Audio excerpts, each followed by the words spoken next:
Welcome back to another deep dive into the Walking Dead universe, where we tackle one of the most overlooked yet strangely fascinating details of the show. Let's face it, the apocalypse is messy, chaotic, and downright unforgiving. Except it seems for the vehicles. Yes, today we're asking the question, why do the cars in The Walking Dead always work perfectly?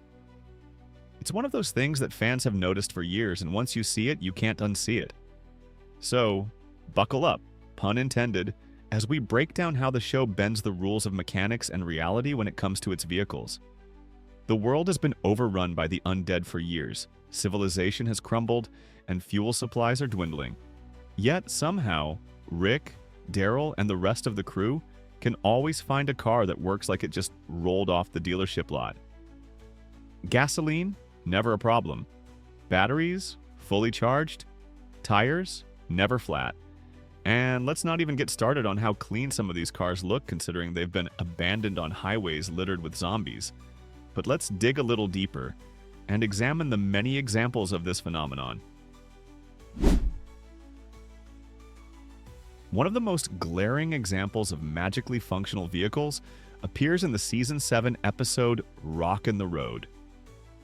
Here, Rick and the group come across an abandoned highway filled with vehicles left behind during the early days of the apocalypse. Despite these cars sitting there for years, through harsh weather, heat, and God knows how many zombie encounters, they spring to life almost instantly. Not only are they operational, but they have enough fuel to allow the survivors to load them up and use them to set up a massive walker trap. Let's unpack why this is so unrealistic. First of all, gasoline has a shelf life. After about 6 months, gas starts to degrade, becoming less effective. Within a year or two, it's basically useless without chemical stabilizers. Yet the survivors never seem to worry about siphoning bad gas or encountering cars that simply won't start. In real life, many of those vehicles would be nothing more than metallic shells. And batteries? Those would have been dead long before Rick even picked up his first Colt Python. Yet somehow, these cars always start right up, even with a turn of the key.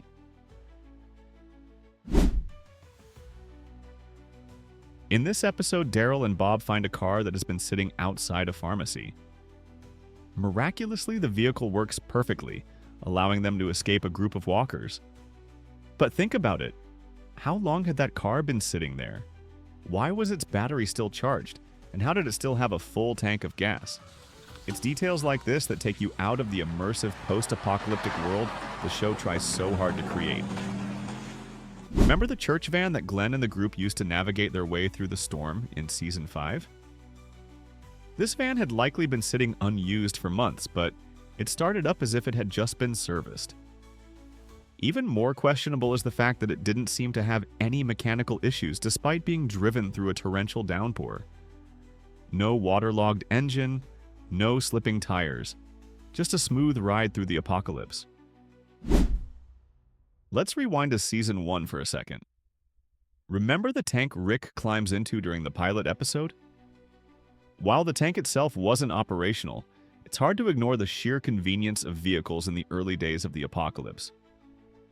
When Rick gets his hands on that iconic police car, it's in perfect working condition, allowing him to navigate the chaos of Atlanta with ease. But here's the thing, even police vehicles require regular maintenance. They're not magical machines that can survive months of neglect. During a tense moment in Season 8, Maggie and the Hilltop survivors use buses to escape an attack by the Saviors. These buses, which had been sitting around for who knows how long, start up without a hitch. Not only that, but they manage to carry dozens of passengers without breaking down or running out of fuel. It's almost as if the apocalypse gave these vehicles an extended warranty. Okay, so we've established that the cars in The Walking Dead are unrealistically reliable. But why does the show take this creative liberty? The answer is simple: convenience. The show is about survival, and the writers need to keep the story moving. If every episode involved the survivors spending hours trying to fix a car or siphon usable gas, the pacing would grind to a halt. Vehicles are a plot device, not a realistic depiction of what life would be like in a zombie apocalypse. What would really happen? In a real-world apocalypse, vehicles would be one of the first things to go. Gas stations would run dry within weeks, and any remaining fuel would quickly degrade. Batteries would die, tires would deflate, and even basic maintenance like oil changes would become impossible. The survivors would be left with bikes, horses, or simply their own 2 feet to get around. And let's not forget about the environmental factors. Rust, weather damage, and wildlife would all take their toll on abandoned vehicles. While the magically functional cars in The Walking Dead may be unrealistic, they're also a reminder of how much the show asks us to suspend our disbelief. After all, this is a world where the dead walk, so maybe we can forgive a few working cars here and there. Still, it's fun to point out these little inconsistencies and imagine what the apocalypse would really be like. So, the next time you watch The Walking Dead, pay attention to the cars.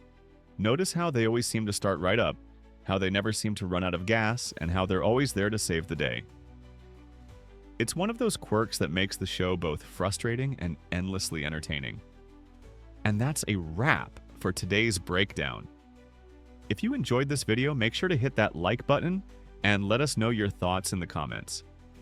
Do you think the cars in The Walking Dead are too unrealistic, or do you just roll with it? Don't forget to subscribe and turn on notifications so you never miss another deep dive into the world of The Walking Dead. Thanks for watching, and we'll see you in the next one.